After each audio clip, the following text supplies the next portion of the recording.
While unions are taking their grievances over the cost of living to the union buildings, petrol, basic food items, electricity and other essentials are on the rise. How has the average household food basket increased over the years? Well, we're joined by Mervyn Abrahams from the Pietermaritzburg Economic Justice and Dignity Group. Thank you very much, Mr. Abrahams, for your time here on eNCA. Now, as you heard prior to me introducing you on the show, we spoke about the inflation that has gone up as well. I went to the store not so long ago trying to get some sunflower oil, and a big bottle that used to cost me about 60 bucks now cost me about 170 rand. So really, what can people afford at this point? So good afternoon, Masego, and good afternoon to all your viewers.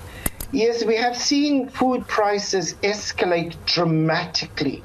It's the fastest increase in food inflation that we have seen since 2007, 2008.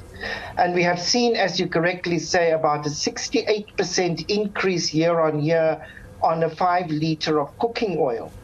Our food basket of 44 very, very basic foods now stand at 4,775 rand, which is way above what a worker would earn on a national minimum wage.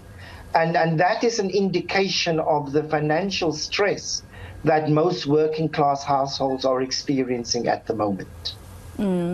So at this point, do you think that this particular national shutdown that's taking place with the workforce having withdrawn their services is going to, let government know that they've had enough? Is it going to yield any results according to what you view? So essentially, I mean, in a context of very high unemployment, having a shutdown does not often have its desired effect. However, it is important for workers to be able to stand firm and to challenge the state and to challenge the business sector and capital that actually not enough is being done in order to ensure greater wage increases for workers. We have seen the real level of wages decrease over the last 4 or 5 years, and this is largely because even if a worker gets a CPI-related wage increase, for those who are at the lower end of wages, their inflation is much higher than the CPI. So, for instance, you have just mentioned that the CPI inflation for this year is somewhere in the region of about just over 7%. But if you spend most of your money on food, which has increased by 12.6%, then actually the real value of your wage is in fact decreasing. And you look at the fact that even transport fares, the taxi industry increasing their transport fares, understandably because of what was happening in terms of petrol. That was also, something that had nothing to do with us. But of course, it did mean that the poorest of the poor who rely on this industry the most are also now having to choose whether I go to work to earn a living or I stay at home and not earn a living. But even if I do go to work, most of my money is going to be finished on transport.